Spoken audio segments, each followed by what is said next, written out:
ያማን አንገቱን ደፍቶ የሩያን ገዳይ እንዲሁም የሩያን ወንድም ጃንን የወሰደውን ሕፃኑን ሰው እያፈላለገን ያለው ያማን የሩያን አገዳደል በተመለከተ ከፖሊሶች የመጣውን መረጃ እንዲሁም ደግሞ ኬዙ እንዴት እንደተዘጋ ካዳመጠ በኋላ ላይምሰል ነበረ አመኛለሁ ብሎ እሻለው። እናቱም ነስላን አምነዋለች። አላዝ ደግሞ እየተጠራጠረን ያለው ነገር ግን ያማን ውስጡን ቀስ እያለ ዳሪንን እየተግባባት ከኤሸንደር ጋር መግባባት ደግሞ ለሱ በጣም ከባድ ስራ ነው። ግን ቢሆንም ተጨባብጠዋል። ቢያንስ ወደፊት አንድ እርምጃ መራመድ ችሏል። በዚህ መንገድ በአንድ በኩል ሰራንም ቢሆን መጨቃጨቅ ጀምረዋል። ሰራት የሃንዴ ቤት አይጠፋም። በስራ ጉዳይ ላይ ያናግራት ይመጣል። ሁለቱም ጠረጴዛ ላይ ሆነው ሻያቸውን እየጠጡ አብረው ወረቀት እያገላበጡ ስራቸውን ይሰራሉ። እስከንደር በአንድ በኩል ዳሪንን ላያት ወደ ጫካው ቤት ሄዶ ነበረ። ያማን አግኝቷቸዋል። ያማን ከእስከንደር ጋር ለመግባባት ያደረገው ሙከራ ብዙም አልተሳካለትም። ነገር ግን ነገሮችን ለማረጋጋት ስለፈለገ ይቅርታ እየጠየቀው ነበረ። ያማን በዚህ መንገድ ራሱን ትንሽ ዝቅ ማድረግ አለበት። በአንድ በኩል ደግሞ ቻላ ሱስ በጣም እያስቸገራን ነው። ወደ አባቷ ለሱሳ ብላ ለገንዘብ ብላ ተመልሳለች። እንዲህ ስታደርግ የነስላንን ልብ ነበር ስብርብር ያረገችው። አሁን ወደ አባቷ ቤት ገና ከመሄዷ ያንን የምትጠቀመውን ነገር ልትገዛ ስትል መንገድ ላይ በድንገት አግተዋታል። ሰራት መጠራጠር ጀምሯል። የሃንዴ ቤት ነበር። በድንገት እላዩ ላይ ትኩስ ነገር አውቆ ይደፋና እዛ መታጠቢያ ክፍል ልግባ ብሎ ወደ ላይ እየወጣ ነበረ። ወደ ላይ ከወጣ በኋላ ወደ ውስጥ እየገባ አንዳንድ ነገሮችን ሲመለከት እስከንደር በአንድ በኩል ሃንዴን ማውራት አለብን ብሎ እየመጣ ነበረ። ሰራት ነገሮችን መፈለግ ጀመረ። በቀጥታ ሩያ ወደ ነበረችበት ክፍል እየገባ ነው ያለው። ወደዛ ክፍል ገባና ተመለከተ። ሲመለከት ቤቱ ቀለም እየተቀባ ነው ያለው። ምንም ሌላ የተለየ ነገር የለም። ምናልባት የሆነ ነገር ካገኘው ብሎ ፈለገ ምንም ነገር የለም። ጭራሽ በስልኩ ካሜራ ፎቶ ማንሳት ጀመረ። ክፍሉ እየታደሰ ነው ያለው። ከዛ ዞር አለ። የሕፃን ልጅ ክፍል ተመለከተ። የማን ክፍል ነው ይሄ እያለ ሲደመም ድንገት አንዴ ጠፋባትና አቶ ሰራህን ብላ እየጠራችው ነበረ። ሰራህን ከዛ ቶሎ ብሎ ከደረጃው እየወረደ እሷ ወደ መታጠቢያ ክፍሉ በር ጋር ቆመችና ሰራን እባክህ ድምፅ አሰማኝ ችግር አለ እንዴ ብላ እየጠቀች ነበረ። አሁንም ጸጥታ እንደነገሰ ነው። ከዛ እሷ ጠረጣሪዋ ቀጠለ። ሰራን ድምፅ አይሰማኝም እያለች በተደጋጋሚ እየጠየቀች ነው። ድምፅ እየጠፋባን ነው። ድንገት በደረጃው እየወረደ አየችው። የታችኛው መታጠቢያ ክፍል ተዘጋብኝ አልተመቸኝምና ወደ ላይኛ ወጣሁኝ እያላን ነበረ። በቃ ወደ ቤት ሊድ እያላ ነው። ጠርጥሯለች። ግን ደግሞ እስከንደር አጣድፏት እየመጣው ነው ስላላት ሀሳብ ብትንትን ብሎ ነበረ። ብዙም አላሰበችበትም። ሰራን እየወጣ ነው ያለው። በሌላ በኩል አላስ ከአሲ ወንድም ጋር እየተፋጠጠ ነበረ። ሊደበድቡት ናቸው። ቆይታ ገስ እያለው ነው። ከዛ ድንገት ያማን መጣ። ያማን ሲመጣ ምን ፈልጋችሁ ነው እያለው ነበረ። ከአደም ጋር እሱም ቢሆን ሊጣላ ነው። ከዛ አሲ እህቴ ናት እያለ ያማን ይከራከራል። ያማን ከአደም ጋር ቢከራከርም ነገር ግን ድብድቡ አልቀረም። እርስ በርስ መጣላት ጀመሩ። ያማንና አላዝ ለሁለት ሆነው የአደምን ሰዎች ለመደብደብ ለማሸነፍ እየሞከሩ እልም ያሉ ውስጥ ጠብ ውስጥ ገቡ። በሌላ በኩል ቻላ አሁንም ቢሆን አይኗ እንደታሰረ የሆነ ቦታ ተቀምጣለች። እያለቀሰች ነው። ከኔ ምንድነው የምትፈልጉት እያለች ነው። ገንዘብ ከፈለጉ እንደምትሰጣቸው ትናገራለች። ዝም ብለው ስታለቅስ ይመለከቷታል። በአንድ በኩል እስከንደር ቤት መጣ። ሃንዴን እፈልግሻለሁ ብሏን ነበር። ምን ተፈጠረ አለችው። የሆነውን ነገር ነገራት። እንዴ ካልጠፋ ሰው ኢስታንቡል የሚያክል ትልቅ ከተማ ውስጥ እንዴት ነው ዳሪን ይሄን ያማን ልታገኝ የቻለችው? ምን ማለት ነው በማለት እየጠየቀች ነበር። ይኸውልሽ በመካከላቸው ገና ምንም ነገር የለም። ይሄ ማለት ግን ወደፊት አይፈጠርም ምናምን ነገር ማለት አይደለም። በቃ መጠንቀቅ አለብን። ፈርተን ነገሮችን ነው ማድረግ ያለብን። ያማን ዳሪን ሊቀርባት እየሞከረ ነው። ቁልፉ እሷ እጅ ነው ያለው። ይኸውልሽ እዛ የጫካ ቤት ውስጥ አብረው ይኖራሉ። ከዛ ምን እንደሚፈጠር አላውቅም አላት ሃንዴ። ከዛ መቆነጠን ጀመረች። ምንድነው መፍትሄው ስትል ነበር። መፍትሄውማ ዳሪን እዚህ ማምጣት ነው አላት። አላረገው በራሴ እጅ ገፍትሬ ያባረራታለሁ። በጭራሽ አላስገባትም ጎትቼ ስትል ነበር። ሌላ ምንም መፍትሄ የለማ ሃንዴ። ሌላ ምንም መፍትሄ ያለ እስኪ ንገረኝ። እሷ ይኸውልሽ እዚህ ጋር አደጋ ላይ ናት ገባሻ? እኛን ደግሞ ታጋልጠናለች። ቢያንስ አንድ ጊዜ እንኳን በራስሽ መተማመን አለብሽ። የእሷ እኮ ያንቺ ልጅ እኮ ናት እያላን ነበረ። ታምነኛለች ያለችው ጠዋት አባረራ ያመናጭቄ አሁን ነይ ወደ ቤት ልወስድሽ ነው ስላት ታምነኛለች ወይ ብላ ጠየቀችው። ለምን አታምንሽም? ታምንሻለች፣ እናቷ እኮ ነሽ። ይሄ ብዙም ከባድ ነገር አይደለም ላንቺ ይላታል። በግድ ትጠላትን ሴት ልጇን ዳሪንን ወደ ቤት እንድታመጣት ሊያሳምናት እየገፋፋት ነው። እንዴት አድርጋ እንደምታሳካው ባይገባትም ነገር ግን ሀሳቡን ተቀብሏለች። አማራጭ የላትም። በሌላ በኩል አላዝና ያማን ለደቂቃዎች ሲደባደቡ ነበር። አሁን ድብድቡ አብቅቷል። ሁለቱም ተቀምጠው ነበር። አንተ እንዴት ነው የደበደቡን በእናተ እያለ አላስ የበላለዘው ፊቱን እየነካ ነበር። በድንገት አሲ መጣች። እናንተ እብዶች ምን ልታደርጉ ነው እዚህ የመጣችሁት? ምን ልሰሩ እዚህ መጣችሁ? ለምን ዝም ብላችሁ የምትጣሉት ስትል ነበር። እንዴ አሲ ይላል አላዝ ገና ሳይደስ አለው። ምንድን ነው የምትመስሉት? ምን ሆናችሁ ነው? ቆይ እናንተ ምን ውስጥ ገብታችሁ ነው ብላ የጠቀቻቸው ነበር። ሁለቱም ከተቀመጡበት ተነሱ። አሲ ያው እንደምታይ ነው ይላታል አላዝ። በአንድ በኩል ያማንም ቢሆን አሲ እንኳን ደህና መጣሽ ነይ እስኪ ልቀፍሽ ብሎ እያቀፋን ነበር። እሷን እያቀፈ ሰላም አላት። ከዛም በኋላ በሉ በቃ እናንተ እንደፈለጋችሁ ነው፣ ስትፈልጉ ተጨቃጨቁ፣ እኔ ሊድ በቃ እያለ ነበረ። ከዛ አላዝ ምንድነው ተጨነቅሽልኝ አይደል አሰብሽልኛ እያለ አሲን ጠይቃታል። ለምን ብዬ ነው ላንተ መጨነቅልህ? ለምንድን ብዬ ነው ላንተ ማሰብልህ? ንገረኝ እስኪ ስትለው ነበረ። ያልኩትን ነገር ሰምተሻል እንግዲህ ትጨነቅልኛለሽ አልኩሽ እኮ ታዲያ ለመጣሽ እንደዛ ካልሆነ እያለ ነበር። ለማወቅ ፈልጊ ግን ስላንተ አይደለም። አንተ ብትሞትም ብትኖርም አይመለከተኝም። የሃይማን ጉዳይ ስለሚያሳስበኝ ነው አለች። ቆይ እንደዛ አይደለም አሲን ያልሞትኩ፣ ነገር ግን እንደዚህ ማድረግሽ የምትቀጥይ ከሆነ እኔ ሞታለሁ። ደግሞ ሞቶ በእጅሽ ነው፣ በእጅሽ ሰበብ ሆናለሁ። እባክሽ እንደዚህ አትሁኝ እያላን ነው። ያማን ገና ከመሄዱ የሆነ ጥቁር መኪና መጣ። ውስጡ ወንዶች አሉ። ቶሎ ብሎ ከመኪና ውስጥ እየወጡ አላሳያቸው እየደነገጠ ነበረ። አሲ ገና እንዳየቻቸው አወቀቻቸው። ከዛ ነይ ግቢ መኪና ውስጥ እያሏን ነበረ። መኪና ውስጥ ነይ ግቢ ሲሏት አይሆንም እያለች ስትታገል አላዘን ቢሆን ሲታገል ከዛ አሲ መልሳ ቶ በቃ ጣልቃ ትግባ ብላ አላዘን እጁን እያስለቀቀች ወደ ሰዎቹ መኪና እየገባች ነበረ። አላዝ የሆነ ነገር ለማድረግ ሞከረ። ነገር ግን አንደኛው እዚህ ጭንቅላትን ነው መበታተንልህ በዚህ ሽጉጥ ብሎ አስፈራራው። አላዝ ዝም ብሎ ማየት ጀመረ። መኪና ውስጥ ገብተው እየሄዱ ነው። አላዝ በሩጫ መኪናውን እየተከተለው ነበረ። አሁንም ቢሆን ቻላ እጇም አይኗም እንደታሰረ የሆነ መጋዘን ውስጥ ናት። ቁጭ ብላለች። ወንዶቹ ትተዋት ሄደዋል። በድንገት የሆነ ሰው እየገባ ነበረ። የሆነ ሰው ወደ ውስጥ እየገባ ሲቀርባት እባካችሁ የሆነ ነገር እንዳታርጉኝ፣ ምንም ነገር እንዳታርጉኝ እባካችሁ እያለች መለማመጧን ቀጠለች። እንዲህ እያለች ስትለምን ድንገት መጥቶ ጄሱር ነበረ። ከተፍ ያለው አይኗ ላይ የነበረውን ጨርቅ እየፈታ ነበረ። ከዛ በኋላ ተመለከታት። እሷም ትኩር ብላ እያየችው ነበረ። ጄሱር ጄን ፍታልኝ፣ መሄድ አለብኝ እባክህ ፍታልኝ ስትለው ነበረ። ልዕልቷ እኔ በጭራሽ መስዋዕት አላረግሽም፣ እንደዚህ መሆን ካለብሽ እንደዚህ ትሆኛለሽ፣ ነጻ እስክትሆኝ ድረስ በመጨረሻም ከኔ ጋር ትቀጣያለሽ እያላን ነበረ። እንዲህ ሲላት አይሆንም ብላ ስትጮ ነበረ። በሌላ በኩል ነስሊያን እንቅልፍ ላይ ናት፣ ኃይለኛ እንቅልፍ ላይ። ከዛም በኋላ በድንገት ስልክ እየተደወለ ነው። የሚደወል ደግሞ በጉቨን ስልክ ነበረ። ከዛስ ዝቅ ብላ ከእንቅልፏ ባና እየተመለከተች ጉቨናና ስልክ እየተደወለልና አንሳ ስትለው ነበረ። ከዛ እሱ እስቲ ቆይ አንዴ እያለ እየመጣ እሷ ቶሎ ብላ ስልኩን አነሳቸው። ስታነሳው ወዲያው ነበረ ሄለው ዶክተር ቤት ምግብ ራት ሰርቼ እየጠበቅኩ ነው አትመጣም እንዴ የሚል የሴት ድምፅ ነበረ። ነስሊያን ደንግጣ እያየችው ነው። በሌላ በኩል አላዝ ለአደም ነግሮታል አሲ መታገቷን። አሁን ሁለቱ መኪኖች ናቸው። አንተ እንዴ ዝም ብለህ ታያለህ እንዴ እሷ ስትወሰድ እያሉ ነበረ። እንዴ ሰዎቹ መቶ ሽጉጥ ደቀነብኝ፣ ምን ማድረግ ነበረብኝ? አንተ ቆይ ሰዎቹን ታውቃቸዋለህ እንዴ አለው። አዋቃቸዋለሁ፣ በኋላ ስንደርስ ታያቸዋለህ እያሉ ነበር። ሽጉጥ አወጣ። አላዝ ደንግጦ ያየዋል። ዝም ብለህ እንደሱ አትይኝ፣ ከታች ሽጉጥ አለለ፣ አሁን የምንሄደው ልንጋፈጥ ነው፣ ጦርነት ውስጥ ልንገባ ነው፣ ተዘጋጅ እያለው ነበረ። አላዝ እሺ ብሎ ሽጉጡን እየወጣ ነው። ሃንዴ በእቅዷ መሰረት በቀጥታ ወደ ሴት ልጇ ቤት መጣች፣ ወደ ጫካው ቤት። ያማን እዚህ ጋር ያለ አይመስልም። ሃንዴ መጣችና መኪናን አቆማ ወደ ደሬን መኪና ተጠጋች። ወደ ትልቁ መኪና ወደምትተኛበትና ወደምታድርበት ከጠጋች በኋላ ብዙ አሰበች። በሩን አንኳኳች። ደሬን መታ በሩን ከፈተችው። እማዬ እንዴ መጣሽ? እማዬልሽ የመጣሽው ቅድም አባ ጎቴ በሽከንዳር ምክንያት ከሆነ አትናደጅበት እባክሽ። በጣም አዝኜ ነበረ፣ እያለቀስኩ ነበረ፣ ሊያባብለኝ ነበር የመጣው። ከኔ ጋር ምሳ በልቶ ሄደ፣ ሌላ ነገር ምንም ነገር የለም እያለቻ ነበረ። ተረጋጊ ዳሬን፣ ቤት ልወስድሽ ነው የመጣሁት አለቻት። እኔን ቤት ልትወስድኝ አለቻት። አዎ ቤት ልወስድሽ፣ ከኔ ጋር አትመጭም ልጄ ስትላት ዳሬን ደስ ብሏት እማዬ ብላ እያቀፈቻን ነበረ። አንዴ ግን አሁንም ቢሆን ልቧ ያለው ጥላቻ እንደቀጠለ ነበረ።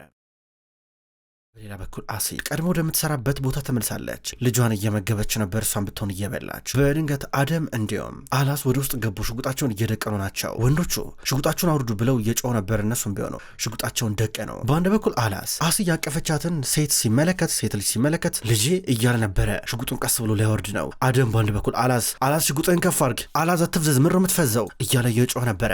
ነገር ግን አላስ ፈዘዘ። ልጄ እያለ ነበረ። እንደዚህ ሲል አደምን መጥቶ የሆነ ሰው ከኋላ እየመታው ነው። አላዝንም መቱት። ሁለቱም ራሳቸውን ስተው እየወደቁ ናቸው። ያማን በባህር ዳርቻው የሆነ ቦታ ተቀምጧል። ቁጭ ብሎ ብቻውን እያሰበ ነው። በድንገት ሰራን እየመጣ ነበረ። ሰራን መጥቶ በመጨረሻም ወሰንክ ብሎ ያማን እየጠየቀው ሰራን ወስኛለሁ እያለ ነበረ። ከቀናት በፊት ያማን የተፈጠረው ነገር አስታወሰ።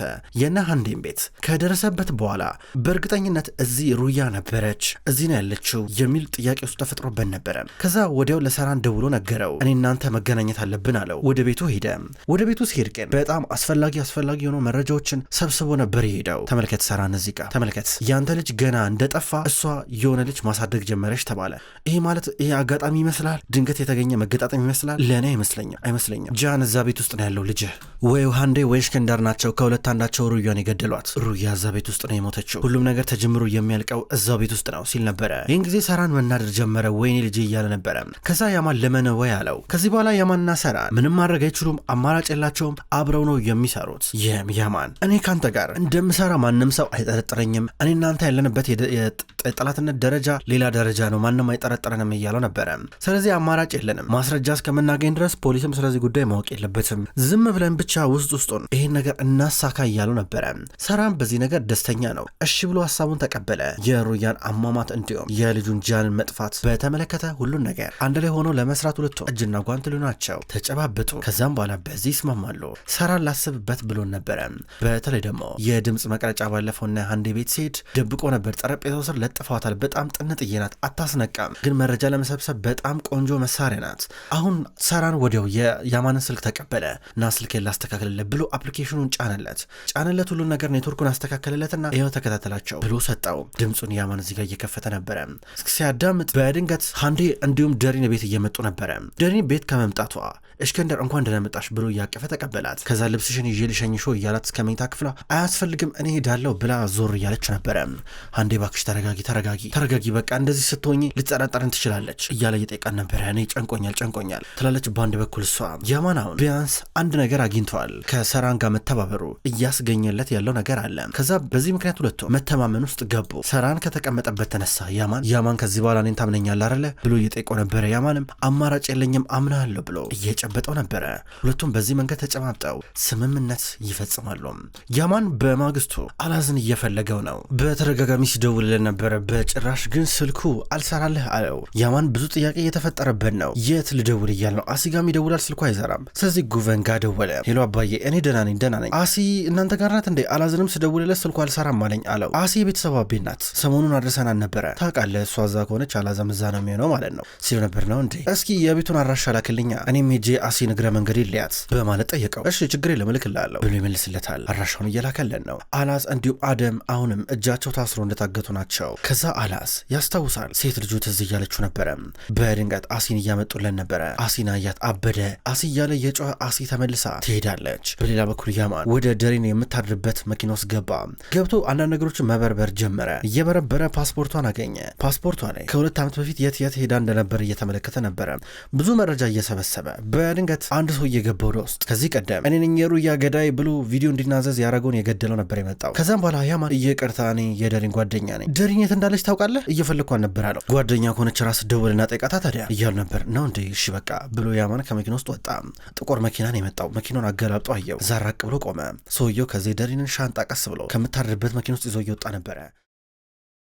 ደሪን መኝታ ክፍሏ ናት። ጋደም ብላ ብዙ እያሰበች ነው። ከዛ ዞር አለች። የወንድሟና የእሷን ፎቶ እየተመለከተች ነበረ። እስከንደርና ሃንዴ በአንድ በኩል ይጨቃጨቃሉ። ሃንዴ እየተረበሸች ነው። ደሪን መጠርጠር የለባትም። ሃንዴ ባክሽ ተረጋጊ፣ ይሄ ሁኔታሽ እሷ እንድትጠረጥር ማድረጉ አይቀርም፣ ብትረጋጊ ነው የሚያዋጣሽ ይላታል። ወደዚህ እየተንጎራደደች አጠጣለች። ተያት በቃ ቆይ አንድ ጊዜ ተያት። ይሄ ነገር ናፍቋን ነበረ፣ ቤቷ መመለስ ናፍቋን ነበረ። በቃ ተያት፣ ይኸውልሽ መተወን ካለብሽ በደንብ ተውኝ እያለ ነበረ። እስከንደር እንደማታቃቷን ስትናገር ሁሉም ነገር ቀላል ነው፣ ማድረጉ ነው ከባድ የሚሆነው። ስማ እኔ እሷን እዚህ ቤት ውስጥ ማየት አልፈልግም። በቃ ነገርኩህ እኮ ማየትም አልፈልግም። እጠየፋታለሁ። አሰማኝም እንዴ? የእሷ እዚህ ቤት መኖር በጣም ነው የሚረብሸኝ፣ በጣም ነው የሚከብደኝ እያለች ስትናገር ተረጋጊ፣ ትሰማሻለች። አንዴ ተረጋጊ፣ ለራስሽ ብለሽ ተረጋጊ እያላን ነበረ። ሁለቱ እንደዚህ እያወሩ የሆነ ሰው እያዳመጣቸው እንዳለ አያውቁም። ይኸውልሽ እኛውን እንደዚህ ማለት ነው የምንጨቃጨቅበት ሰዓት አይደለም፣ ተረጋግተን ነገሮችን አስተውለን የምንንቀሳቀስበት ሰዓት ነው። ተረጋጊ ባክሽ እያላን ነበረ። እንዴት ብላ ነው ከዛ ያማን ከሚባል ወንበዴ ጋ የተዋወቀችው? ያልገባኝ ነገር እሱ ብቻ ነው ትለዋለች። እኔም ግራ የገባኝ እሱ ነው። ለማንኛውም ግን ይሄ ያማን የሚባለው ልጅ ከባድ ሰው ነው። የሆነ አይንሽን ሳየው ውስጥሽን ሰርስሮ የሚያነብሽ ነው ይመስለው ሲላት ትፈራዋለህ እንዴ አለችው። ኧረ በጭራሽ እያላን ነበረ። የሃንዴ ጠባቂ ወይም ቅጥረኛ የደሪንን ልብስ በሙሉ ሰብስቦ መኪና ውስጥ እያስገባ ነው። በድንገት ሳልቹክ መጣ። ሳልቹክ ከመኪና ውስጥ እየወጣ ያማን እንዴት ነህ አንተ? ቦታ በጣም ያምራል፣ ቆንጆ ነው። እሺ እኔም እዚህ አንዳንዴ መጥቼ ልኖር መሰለኝ፣ ጥሩ ጊዜ ባሳለፍ ጥሩ ነው እያለው ነበረ። ወደፊት ምናልባት ይሏል ያማን። ከዛ ሳልቹክ ለማንኛውም የሩያን ስልክ ይዤ ለመጥቻለሁ። የሩያ ስልክ ስንከፍተው ጠፍቶ ነበረ እና እንደከፈትነው መጀመሪያ አድራሻ ይመጣልን ለመጨረሻ ጊዜ ታየችበት መጋዘኑ ጋር ነበረ አለው። የም መጋዘን ይላል ያማን። ምንም ነገር የለም ይኸውልህ እዛ አትልፋ እያሉ ነበረ ሳልቹክ። አይ ሳይሆን ዝም ብዬ ነው እንደዚህ ለማወቅ እያሉ ነበረ። ስልኩን አገላበጥ ነው መረመር ነው ምንም የተለየ ነገር የለም አጣን እያሉ ነበረ። ከዚያ ያማን ስልኩን እየተቀበለው እስኪ አድራሻውን ንገረኝ አለው የመጋዘኑ። እልክልሃለሁ ችግር የለም እያሉ ነበር ሳልቹክ። ተለይቶት ሄደ። ያማንም ባይተናነቀዋል። ከዛ በኋላ የሃንዴ ቅጥረኛ ሻንጣውን ይዞ እየሄደ ነበረ። ሰራን በአንድ በኩል ቤት ውስጥ ቁጭ ብሏል። ስልኩን እየነካካ ያማን ደወለለት። ያማን አሊ እያለ ሰራን ስልኩን አነሳ። ሰራን መገናኘት አለብን፣ ማውራት አለብን ይመስለኛል። ስለ ሀሌንዳ ስለ እስከንዳር በቂ የሆነ መረጃ እየሰበሰብን ያለ ነው፣ ማውራት አለብን እያለ ነበረ። ከዛም በኋላ ጥሩ በቃ ለማንኛው የሆነ ቦታ እንገናኝ፣ እኔ ጋር ከመጣ አይሆንም ምክንያቱም ልጅ ያለች እዚህ እያሉ ነበረ። ልጅ የትኛዋ ልጅ አለው። ቻላ ናታ ሲሉ ነበር። ቻላን ተገመጣች እንዴ ብሎ ጠይቀው መታለች ሲሉ ነበረ። ለምን ብሎ ያማን ጠይቀ ልጅ ስለሆነች ነው ሲሉ ነበረ። ሰራን ይኸውልህ እናንተ የፈለገ ተባብራና አንድ ላይ ብንሰራ እያው አንተ ሂዶ ሰራነ እሺ ምንም ልዩነት የለውም። እናቴ ግን ታውቃለች አለው። አዎ ታውቃለች፣ ወዳ ሳይሆን በግዷ ተቀብላለች ሀሳቡን። እንግዲህ ምን ይደረጋል፣ ምንም ስህተት ብሰራ ምንም ባጠፋ አባት ነው። እንግዲህ አባት አይቀየርም መቼም ገባ። ልጄ ናት፣ ለእነሱ ብዬ ነበር ብዙ ነገር ሳረግ የነበረው አለው። አንተ ተሳስተ አይደለም፣ ስህተት ቢሆንማ ድሮ ነበር ይቀድምንለ፣ አንተ ሆን ብሎ ነው ሁሉን ነገር የምታረቀው፣ ጥፋት ነህ አንተ ሲሉ ነበረ። በቃ መጨቃጨቅ የለብንም፣ ቦታ ልክላለው እንገናኛለን ብሎ ሰራን ስልኩን ዘጋው። ከዛ ሰራን እስኪ ቻላል ላያት ብሎ ወደ መኝታ ክፍሏ እየመጣ ነበረ። ወደ መኝታ ክፍሏ መጥቶ በሯ ጋር ቆመና ልጄ እንዴት ነው ቁርስ አበይም ቁርስ ደርሷል እያላት ነበረ። ቢላት ቢሰራት በሩን አትከፍተውም። ቀስ ብሎ በሩን ከፍተው ሲከፍተው ማንም የለም። አልጋዋም ቢሆን ምንም አልተነካካም። መታዝ ያላደረችም ማለት ነው እያለ ብዙ አሰበ። በሌላ በኩል ቻላ አሁን እግሯ እንደታሰረ ነው። ከዛ በኋላ አሁን ጄሱርን እጠላሃለሁ እያለችው ነበረ። የኔ ፍቅር ቢጎዳሽም በጣም ለትንሽ ጊዜ ነው፣ ደናቶኛለሽ እያላ ነበረ። ቁርስ ላምጣለሽ ብሎ ሌር ነበረ። ተወይም በቃ እያለችው ትሰድበዋለች፣ እያለቀሰች ትጮዋለች። ነገር ግን እሱ ደናቶኛለሽ፣ ደና ስትሆኚ ታመሰግኘኛለሽ እያላን ነበረ። እንደሚወዳት እየነገራን ነው። እጇ በገመድ እንደታሰረ አሁንም ቢሆን ታለቅሳለች። በሌላ በኩል የአሲ እናትና እህትም ቢሆኑ ተጨንቀዋል። አደም እንዲሁም አሲ ቤት አልመጡም። ጭንቅ ብሏቸው ይቁነጠነጣሉ። ቱባ አብራት ናት። ስልክ ይደውላሉ። በድንገት ቤኪር መጣ። አባትየው ሲመጣ ምንድን ነው አሴት አለች ብሎ ጠየቀ። በጧት የሆነ ጉዳይ ነበራት ብለው እንደወጣች ነገሩት። ከዛ ደምስ አላቸው አብረውን የወጡት ብለው ነገሩት። ከዛም በኋላ ምንም ማድረግ አልቻለም። ቀስ ብሎ ከቤት እየወጣ ያማንን በረጋ አገኘው። ያማን በተላከለት አድራሻ መሰረት ቤታቸው መጥቶ ነበረ። አንተ ማነህ ሲለው የአሲ ወንድም ነኝ አለው። አሲ ሞታለች፣ ቡሽራ ተመልሳለች፣ ከዚህ በኋላ አሲ አትበላት እያለው ነበረ። ያማን ወንድሟ ነኝ ሲል ኧረ ከዚህ በኋላ ወንድምን ቤተሰብ የላትም፣ ቤተሰባ ወንድሟን ቢሆን እኛንን እያለው ነበር። ያማን ሳላት አልሄድም ብሎ እል ውስጥ ገባ ከሰውየው ጋር። ከዛ በኋላ የአሲ አባት ደግሞ እንግዲያው ስትመጣ ታሳውቃለች፣ አሁን የለችም እሺ ነገር አትፈልገኝ እያሉ ነበር። ያማን ምንም ማድረግ አልቻለም። ሞተር ሳይክሉ ላይ ወጥቶ እየሄደ ነበረ። ክቡራን ተመልካቾች እንኳን ወደ ቅጠል ቲቪ የዩቲዩብ ቻናል በሰላም መጣችሁ። ውድ ተመልካቾች በዛሬው ዕለት ስውር እጅ የተሰኘውን ድራማ ተመልክተናል። ክቡራን ተመልካቾች ስውር እጅ ድራማ ከተጀመረ በርካታ ክፍሎች ተቆጠሩ። ይህን ድራማ የምትወዱ የምታድንቁ ተመልካቾች በየቀኑ በተመሳሳይ ሰዓት በተመሳሳይ አቀራረብ ስለማደርሳችሁ እንድትከታተሉ በትህትና ጠይቃለሁ። ውድ ተመልካቾች ዘውድ ድራማ አልተቋረጠም፣ አሁንም ቢሆን ይቀጥላል። ዘውድ ድራማ ገና እየተሰራ ስላለ አዳዲስ ክፍሎች ሲለቀቁ ወደ እናንተ ማቅረቤን የምቀጥል ይሆናል። ስውር እጅ ድራማን እንደወደዳችሁት አልጠራጠርም። ያላችሁን አስተያየት በኮሜንት ላይ እንደተለመደው ጻፉልኝ። ስለምትጽፉልኝ ከልብ አመሰግናለሁ። በቀጣይ በአዳዲስ የዘውድ ድራማ እንዲሁም የስውር እጅ ድራማ ክፍሎች እስከምንገናኝ ድረስ በያላችሁበት መልካም ቆይታ